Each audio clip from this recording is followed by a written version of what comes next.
pessoal, tudo bem com vocês? Para quem não me acompanha nas redes sociais, o meu Instagram é psicóloga Alexandra Santos e no vídeo de hoje eu vou estar conversando com vocês sobre uma demanda que aconteceu muito essa semana aqui no consultório.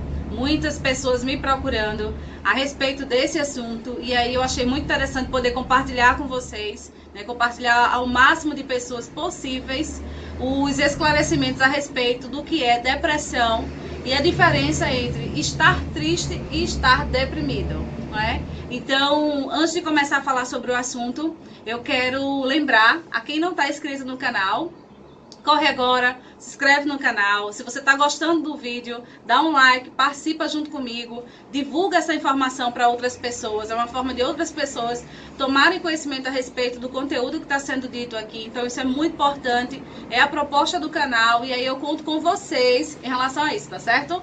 Então, sem muitas delongas, vamos voltar agora ao assunto do vídeo de hoje. Então, algumas pessoas me procuraram agora no início do ano para iniciar a psicoterapia com dúvida em relação à depressão, à tristeza e depressão. Então, isso me chamou muito a atenção, porque é notório que existe uma grande diferença entre esses dois estados emocionais. Estar triste nada mais é do que você vivenciar uma situação que te abate de fato, te deixa um pouco cabisbaixo, mas existe uma justificativa plausível a respeito desse teu comportamento. Então, digamos que você esteja vivenciando o luto, alguém da sua família, algum colega se faleceu e aí você está triste por essa razão, um comportamento de tristeza altamente pertinente ao contexto que você está vivendo. Então é muito tolerável, é admissível, é esperado que você se perceba triste e se comporte assim mediante a situação, diferentemente de uma pessoa que está com depressão.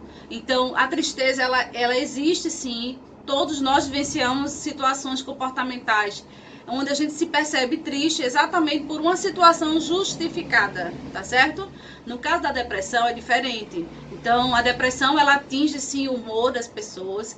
A pessoa com depressão, ela apresenta alguns sinais, não é? E aí é importante a gente estar atento a esses sinais, para que essa procura pela ajuda não seja tardia, né? Ou, infelizmente, não seja eficaz mediante a uma tentativa de suicídio bem-sucedida. Muitas pessoas elas apresentam aí indícios de depressão, sinais comportamentais que estão em depressão e os amigos, a família não percebem, independente da faixa etária, né? Não tem só com criança, não, independe disso. Existem crianças com depressão, adolescentes com depressão, adultos com depressão, idosos com depressão. Então, a gente precisa estar atento aos sinais comportamentais. Então, eu vou falar um pouco sobre esses sinais hoje, tá certo? Em relação, por exemplo, ao humor, uma pessoa com depressão, como é que fica o humor dessa pessoa? A pessoa, geralmente, ela se apresenta muito ansiosa, ela se sente muito descontente em relação à vida, às coisas. Ela não quer mais fazer as atividades, por exemplo, que era de costume fazer. Ela não se sente feliz em realizar nenhuma dessas atividades. Uma pessoa com depressão, ela tem um humor altamente alterado. Ou para mais, ela fica muito, muito triste, muito deprimida. Essa tristeza, ela permanece ao longo do tempo e aí você busca uma causa, uma justificativa e você não encontra, né? Ou ela se torna uma pessoa muito agitada nesse humor, né? Uma agitação muito grande. Então é uma das coisas que a gente também percebe em relação às pessoas que apresentam depressão. Dentro desse quadro da depressão, o sono dessa pessoa também ele é alterado. Uma pessoa pode vir a dormir muito mais do que o cotidiano. Ela percebe assim, um sono muito alterado, ou para dormir muito, ou apresenta muita insônia, uma coisa que até então não era comum ao comportamental dessa pessoa. Então o sono ele é alterado. A questão do peso é alterada também. É notório que as pessoas que apresentam depressão, ou elas comem muito, ou elas não comem nada. Então elas têm aí uma alteração nesse apetite. Então isso também chama a atenção dos profissionais que trabalham com esse público em consultório. Existe também alterações de questões cognitivas, por exemplo. Uma pessoa com depressão, ela tem uma dificuldade de concentração. Antes até se concentrava com mais facilidade, mas hoje tem dificuldade de concentração. Ela tem dificuldade de responder aos estímulos externos. Então, às vezes a gente faz uma pergunta a uma pessoa que está com depressão e ela demora para processar a informação e nos responder a respeito disso. Então é outro sinal, um sinal cognitivo em relação a um comportamento depressivo. Então, assim, falando em sinais, muitos são os sinais que uma pessoa com depressão apresenta, né? O isolamento social é muito comum como um comportamento, a pessoa começa a se isolar bastante, ela não quer mais estar envolvida com outras pessoas, e também a automutilação.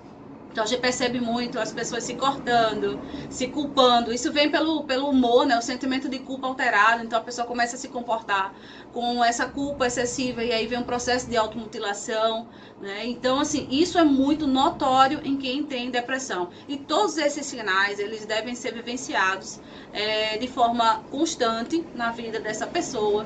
Essa pessoa deve ser diagnosticada através de um psiquiatra que vai, na realidade, diagnosticar a depressão. E a partir daí ela faz uso de medicação e também faz a psicoterapia. Então é importante você, enquanto família, enquanto observador aí dessas pessoas que apresentam alguns desses sinais aí de forma mais constante, estar atento para poder realmente buscar uma ajuda. Algumas pessoas, elas tendem a ter episódios de tentativa de suicídio e conseguem efetivar isso exatamente quando a gente passa para conversar com a família, mas eu não pensei que poderia chegar a isso, nunca imaginei. Então não pense que isso não possa acontecer. Esse estado emocional é um estado de muita entrega, existe um vazio, uma desesperança muito grande nessa pessoa e por essa razão ela comete tal ato.